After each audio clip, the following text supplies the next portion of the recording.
Memaafkan akan memberikan kedamaian dalam hati. Membina hubungan dengan sesama manusia memang rumit. Terkadang membawa kebahagiaan, namun tidak jarang membawa kesedihan. Adanya salah paham, perselisihan, sikap ego, amarah dan kekecewaan yang membuat hubungan dengan orang lain menjadi renggang.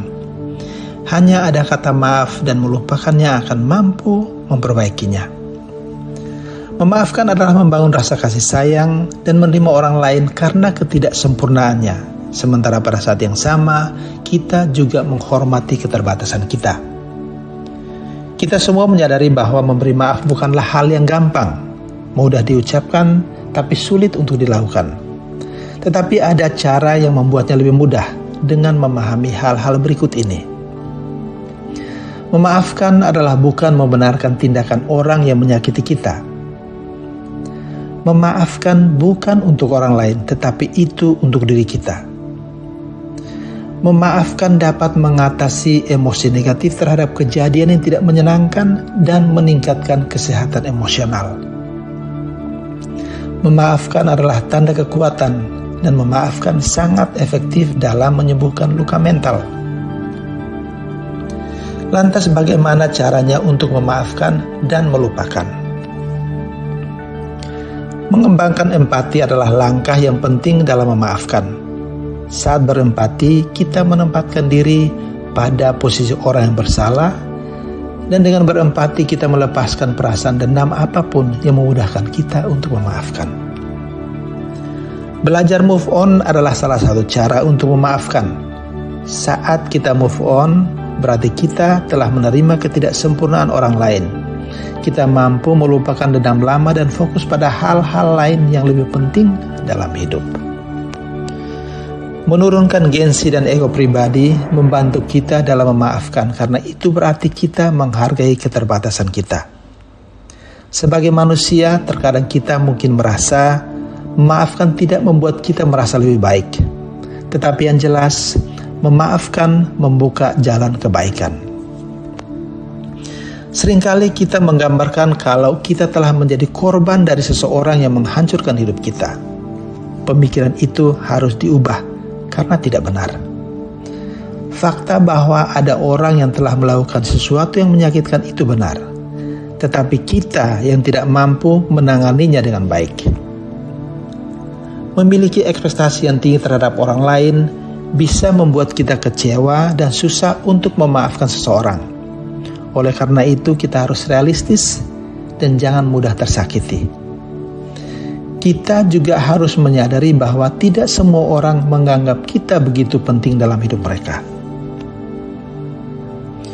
Pertanyaan lainnya adalah, apa untungnya memaafkan bagi kita?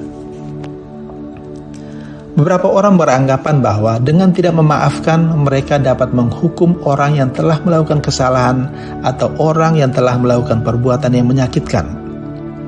Tapi tidak seperti itu, Ferguson. Kenyataannya yang terjadi adalah dengan tidak memaafkan, kita menghukum diri kita sendiri. Kita terus dipenuhi dengan amarah, kesal, atau dendam yang berpengaruh langsung terhadap kebahagiaan dan kualitas hidup kita. Sementara orang yang melakukan kesalahan mungkin sudah lupa dan move on serta menikmati hidupnya. Om Louis pernah berkata, memaafkan berarti membebaskan seorang tahanan, dan sebenarnya tahanan itu adalah Anda. Ada juga beberapa orang mengatakan seperti ini saat memberi maaf. Saya memaafkan kamu, tetapi saya tidak akan pernah melupakan perbuatan kamu terhadap saya. Hati saya masih sakit.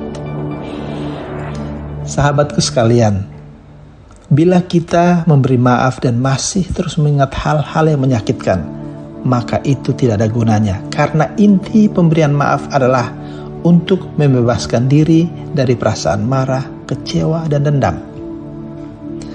Pemberian maaf yang tulus dan ikhlas akan menyirami hati menjadi lebih cemerlang, bening, dan damai. Itulah hakikat memaafkan. Om Tere juga pernah mengatakan bahwa saat kita memutuskan untuk memaafkan seseorang, itu bukan persoalan apakah orang itu salah dan kita benar. Apakah orang itu memang jahat atau aniaya. Bukan. Kita memutuskan memaafkan seseorang karena kita berhak atas kedamaian di dalam hati. Saat ini adalah bulan suci Ramadan bagi sahabat-sahabat Muslim, sedangkan sahabat-sahabat Kristen dan Katolik bersiap memasuki tri hari suci dalam menyambut Hari Raya Paskah. Bulan yang suci dan penuh rahmat bagi kita untuk merefleksikan diri dan saling memaafkan. Kita memang hanyalah manusia biasa dan bukan malaikat. Tetapi bayangkan jika kita mampu memberikan sesuatu pada seseorang yang berselisih dengan kita, dengan mengirimkan bingkisan ketupat atau opor ayam saat Hari Raya Idul Fitri, atau bingkisan telur Paskah pada saat Hari Raya Paskah dengan pemberian maaf. Mungkin itu adalah Hari Raya Idul Fitri atau Hari Raya Paskah terindah dalam hidupnya. Namun jika pemberian itu tidak berarti baginya, janganlah berkecil hati. Karena Allah Maha Pengampun tidak menutup mata terhadap segala niat baik kita. Semoga video ini bermanfaat. Selamat menunaikan ibadah puasa untuk sahabat-sahabat Muslim dan selamat memasuki tri hari suci untuk sahabat-sahabat Kristen dan Katolik. Semoga Tuhan memberkati kita semua. Terima kasih. Salam 5 Kreasi.